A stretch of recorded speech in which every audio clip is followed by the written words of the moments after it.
Hi అండి, అందరికీ నమస్కారం. నేను పసుపును హార్వెస్ట్ చేసినప్పుడు పసుపు బేబీ దుంపల్ని చూపించాను కదండి, వాటిల్ని చికెన్ కర్రీలో వేసాను అనమాట. చాలా బాగుందండి టేస్ట్ అయితే.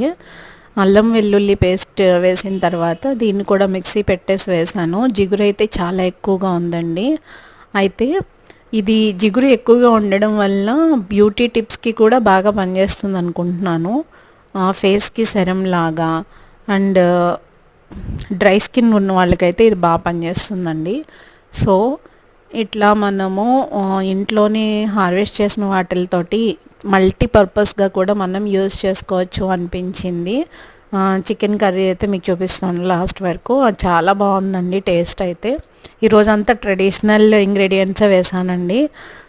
అల్లం, పసుపు అండ్ గరం మసాలా కూడా ఇంట్లోనే చేసిందే వేసాను అనమాట. సో అప్పుడప్పుడు మనము ఇంట్లోని పండించిన వాటితోటి మనం చికెన్ అండ్ మనమే పండించుకున్నాం కాబట్టి అండ్ ఇంట్లోనే కాబట్టి ఫ్రెష్గా ఉంటుంది. ఆ ఫ్లేవర్ బాగుంటుంది అండ్ ఆల్సో టేస్ట్ కూడా చాలా బాగుంటుంది అండి. సో మనం గార్డెనింగ్ చేసినప్పుడు ఒక విధంగా చెప్పాలి అంటే మనకి జిమ్ లాగా వర్కౌట్ అవుతుంది అండ్ హెల్తీ ఫుడ్ తిన